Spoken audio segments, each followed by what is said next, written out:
Hello, Dublin. This is wonderful to be in Dublin, Ohio, virtually, which is much, much better than not being in Dublin at all, which is what I thought was going to happen when the Dublin Irish Festival was canceled. But at least I'm here virtually. Now, my name is David McDonnell. I am an author and storyteller. I've traveled around the country and around Europe telling my tales. I was looking forward to a full array of festivals and pubs and other events in 2020, but it was not to be, thanks to this wee little virus that is causing havoc around the world. So everything that I had been invited to and I had planned to attend has been canceled, with the exception of this. And thank you so much to the City of Dublin and the good folks who put together the festival for trying to continue the festival virtually. Now, I was asked to tell a story. I have a lot of original stories to tell. As part of what I do is write stories. I got some of them on the behind, conveniently located as product placement behind me. But I thought I'd tell you my favorite story, which is not an original story. It's a story by Eamon Kelley, a wonderful, wonderful Irish storyteller who told his stories in the 30s, 40s, 50s, 60s, and did plays and other acting and other things. But the thing that I remember that I was able to look up and find and still enjoy today was a television show he did on RTE, Radio Television Iréne. And it was a simple, low-budget program. He sat on an easy chair in a pub or somebody's parlor with half a dozen people in the audience, and he told a tale. And it was a one camera that kind of panned between him telling the story and the audience reaction, and that was the television show. Now, I've made a pitch to Netflix to do the same kind of show, at least during the pandemic. And I'm waiting for this multi-million-dollar contract to arrive in which I'll have my own regular Netflix programs. But until that arrives, I simply tell tales wherever I can, sitting in front of my little microphone, doing a podcast and other events. And I'm so grateful for Dublin for inviting me to do this. So here's the tale. It's called The Tayman. Now, Tay is not indigenous to Ireland. Irish didn't always have it. But it was introduced to the island. The Irish took to it immediately. And the Irish love their Tay. And they'll have Tay any time of day, the morning, the afternoon, evening. And is by far the most popular beverage in all of Ireland, or at least the most popular non-alcoholic beverage. Now, the Irish, in days gone by, particularly in rural Ireland, the Irish couldn't go to the store to buy their Tay. And a very simple reason for that. And that is there were no stores. And so our lead character in this story, the Tayman, and people like him, people of his ilk, came up with an interesting entrepreneurial idea. And that is simply, he went to the nearest town, bought a satchel full of Tay. And he bought a satchel as large enough that he could still carry it. And of course he didn't have enough money for this Tay, so he had to borrow money from the Gambeen man. And his plan was, what we would today call his business plan, was to travel from village to village, from town to town, house to house, and sell his Tay. And when he was done, when his satchel was empty, he'd work his way back to town, pay off the Gambeen man, the amount that he borrowed, together with some usurious interest, and whatever was left was his profit. That's what he lived on. Now, our Tayman set off on his journey with a satchel on his back filled with Tay. And as you might imagine, this was it was a low margin business. So as he traveled for weeks and weeks selling his Tay, he never could never could afford to stay at the inn. This was before the days of bed and breakfasts and Airbnbs. The end of the day, he would find a nice place to just lay down in somebody's meadow. And if it was going to rain, if it appeared that rain was coming, as it does from time to time in Ireland, he'd find a bridge, perhaps, or some place where he could climb underneath and spend the night there and at least stay dry. Once in a while, people would invite him to stay in their barn or whatever, but such was the life of the Tayman. Now, he had been on the road for several weeks selling his Tay, and his satchel was getting smaller and lighter, and he was anxious to get home, but he still had a fair amount to sell. And he was heading west in Ireland, far west, because it was not terribly far from the ocean. And he could see on the horizon that the clouds were starting to come in, and the sky was beginning to look black. And he knew that there was indeed a storm coming in. So his first reaction to that was to try to find a warm and dry place to spend the night, because the storm was certainly coming in, and it looked like it was going to be a nasty one. But he then looked and noticed that there was a house not terribly far down the road. And he thought, maybe I'll try to make one more sale before I call it a day and look for someplace warm to spend the night. So he walked up to the house, and he knocked on the door. And the husband opened the door and said, "Yes, what can I do for you?" And he said, "Well, I'm the Tayman. I'm here to see if you're interested in some Tay." And the husband said, "Well, sure, we're running low on Tay. We could use some more. Come on in the house." So the Tayman walked into the house, and he saw that it was fairly typical of the hovels of Western Ireland. It was one room. It was a dirt floor, a table in the middle with a couple of stools around the table. There was one bed, also a crib for the wee one, and there was a little wee one actually in the crib, kind of playing with some toys. But there's one thing different from this house than most that he had seen. The typical Irish hovel, you have a fire on the floor, and the smoke goes up through the thatched roof, and you do your cooking on the fire. But this house had an oven. Now, there still was no chimney. I mean, the smoke from the oven kind of filtered up through the thatched roof. And so you smelled the smoke as you did in any Irish home. But you also could smell what was cooking inside the oven. And what the Tayman could smell was this wonderful aroma of a baking cake. And he had been on the road for weeks and weeks, and he had not had that wonderful aroma in quite some time. So he loved it and was glad that they invited him into the house. Well, the husband asked him to sit at the table, and he sat at one of the stools, and they chatted a while, and the husband asked the Tayman, "How much is your Tay?"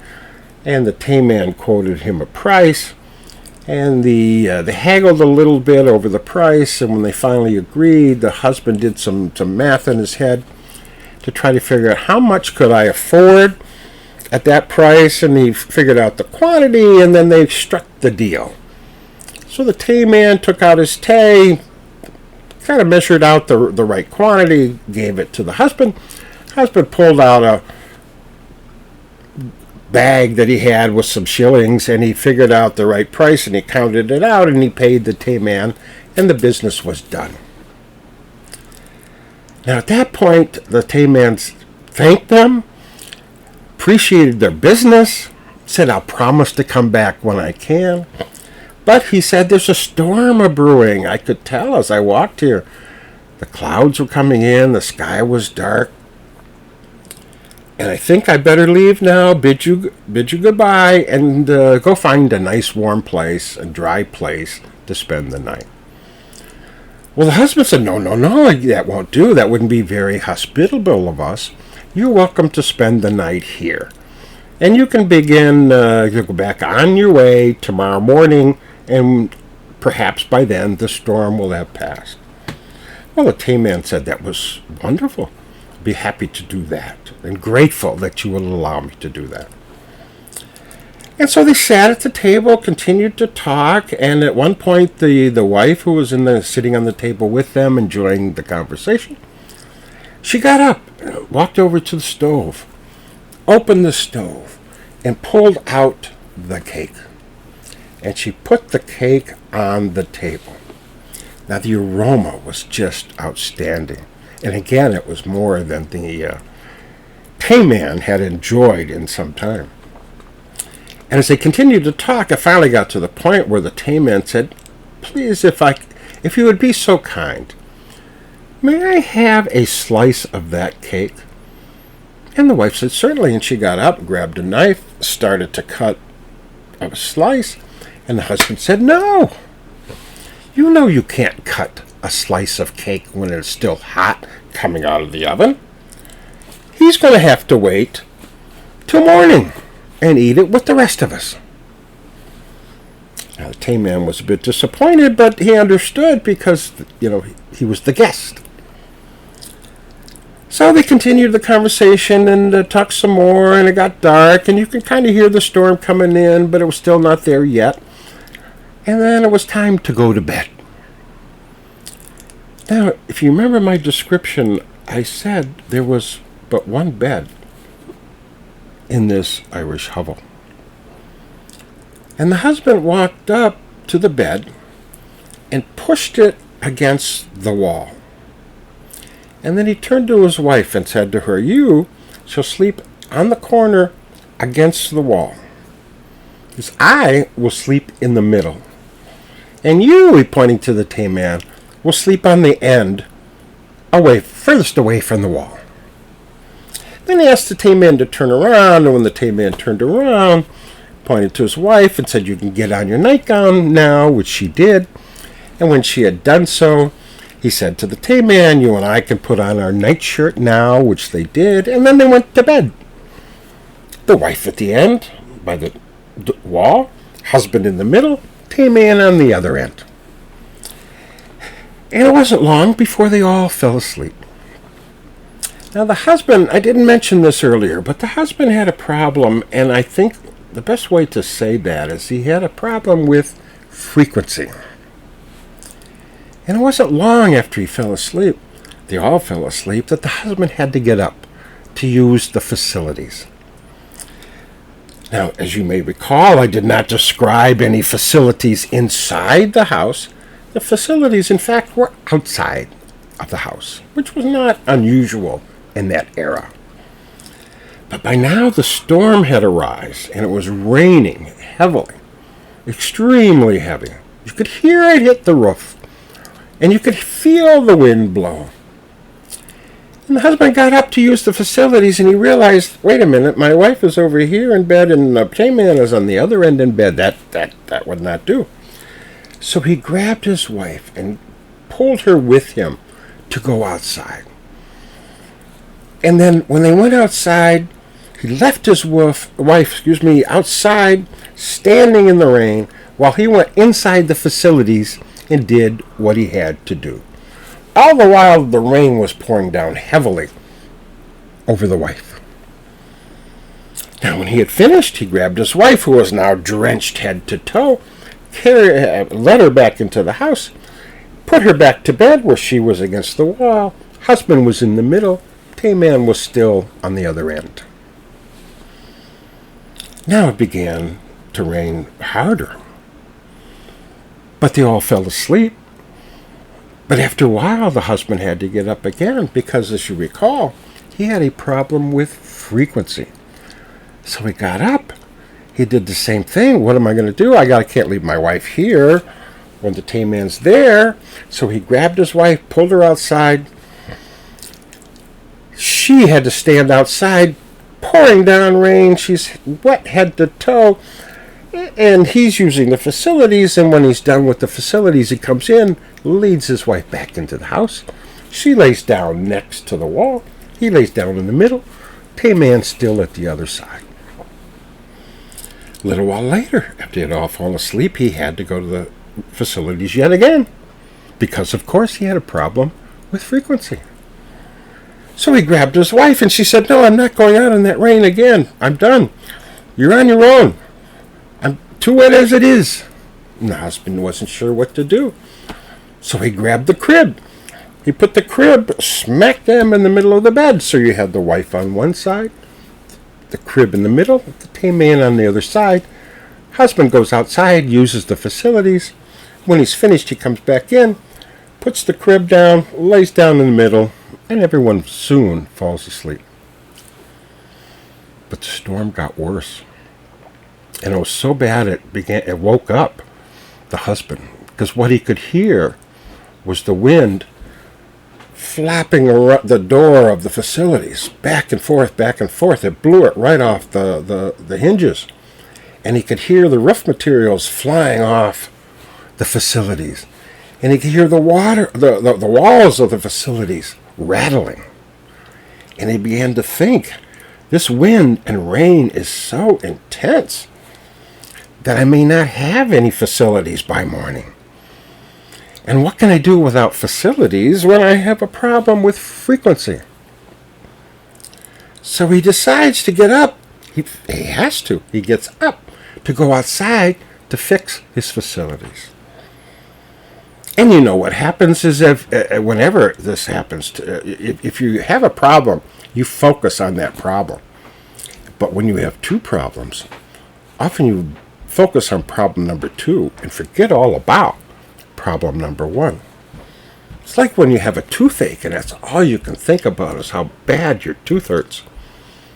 And then you stub your toe and then you forget all about the toothache. But that's what happened to the husband here. He was so fixated with the problem of his wife alone in bed with the Tayman that when he began to worry about his facilities blown away by the wind and the rain and the storm, he forgot all about his wife and the Tayman. He ran outside. He grabbed some rope. He tried to tie the walls together. He was nailing in the huge storm. He's nailing the parts of the wall and the doors back together and tying things around the roof material so they don't blow away. Doing everything he could imagine to try to save his facilities in this terrible storm. Now his wife realized what was going on. She realized that her husband was totally involved in saving his facilities. And she knew, because she knew him well, that this project was going to take him all night long.